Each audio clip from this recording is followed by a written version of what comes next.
Hey everybody, this is Michael with Asymmetrical Preparedness. Thank you for being here. I really appreciate your support, comments, all the things you guys do. Sharing the videos, you guys are awesome. This video is what to look for in a bug out location. Biggest thing is water and the ability to produce food. Those are two of the biggest things, as well as security though. There's a lot that goes into a bug out location. Food production, the sun, what is the available sun? Are there trees blocking it? Is there any available growing area? What is the soil like?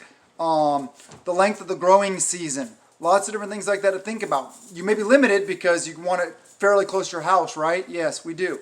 So you can get to it. But try to optimize that. Try to think about those things. Another thing is population density. You want a low population density. A bug out location, as low a population density as possible, maybe, but some population, because you want to have like local farms and stuff like that to barter with, or different things like that. So not no population, but really low population density, just like I recommend people living now on homesteads or whatever it may be.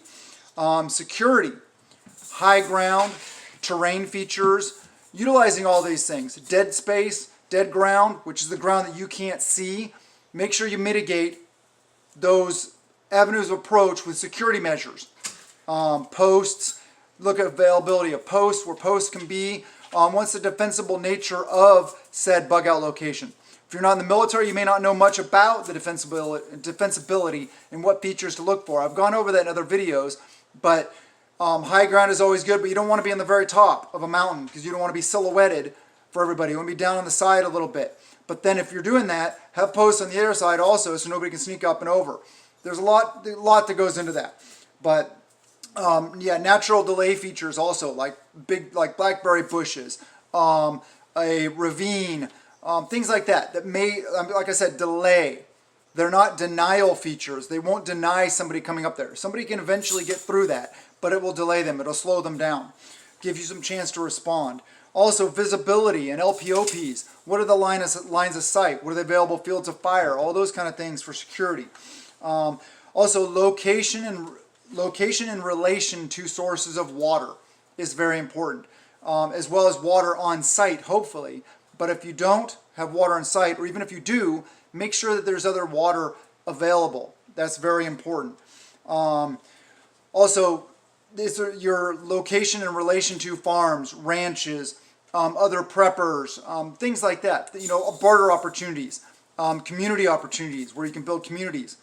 Also, privacy is big, right? Visibility to others. You don't want your bug out location to be able to be seen from other locations, because you don't want people to know that you're there, right? That's kind of important.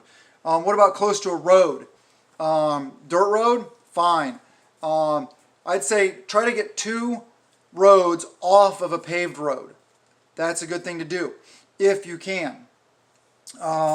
Access routes, which are also their ingress and egress for you. People coming in and or you escaping out. Escape routes, that's vital. How to exfil out of there, exfiltration, get out of Dodge, basically. Also, the ease of securing the area. How easy is it to secure? Utilizing terrain features. That's all going into the LPOPs and patrols and what the terrain is like. Resources. Also, what resources are available in the area? Natural resources like water, foraging opportunities, and hunting opportunities, as well as man-made resources like farms, ranches, maybe community water towers, community town like reservoirs for water, different things like that. Let me see. Weather. What's the weather like there? Hot, cold? How long is it, like I said, how long is the growing season? How harsh is the weather? How hot does it get? How cold does it get? And plan accordingly. Like I said, you're working with what you got to work with. So you got to mitigate these factors and think about these things as you're going along. Do a threat assessment of the area. Look up, what sex offenders in the area, what kind of crimes happen in the area, what's a crime rate like, what criminals in the area, what types of things, is there gang activity, is there not? If you're rural, hopefully there's no gang activity. But yeah, think about these things. Do a threat assessment of the area.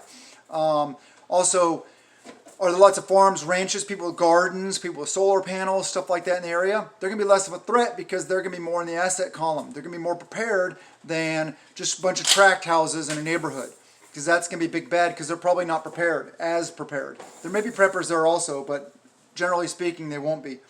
Also, distance from populated areas. You're going to be a long ways from major population, major cities, things like that. So that comes into basically how long will it take before the horde, the golden horde, approaches. They'll get to you eventually, probably, unless you're so remote that nobody will ever get there. So think about these things. Think about how long it'll take people to get there. Also, how to mitigate that, how to secure areas, how to grow food there, raise animals, hunt, fish, all those kind of things. Natural resources and your ability to reproduce food is going to be very important long term, because you can have a lot of food storage, but if you can't reproduce or produce your own food, then you're going to be in big bad trouble. So, and water, of course, is vital. And this is all area of operations dependent. It depends on where you live, what things you need to concentrate on, what things you need to be aware of. But that's kind of in a nutshell, about what to look for in a bug out location. There's a lot more, but if you get these things down, you'll be pretty good off, I think. So anyway, thank you for being here. I love you guys, and blessings to you and yours.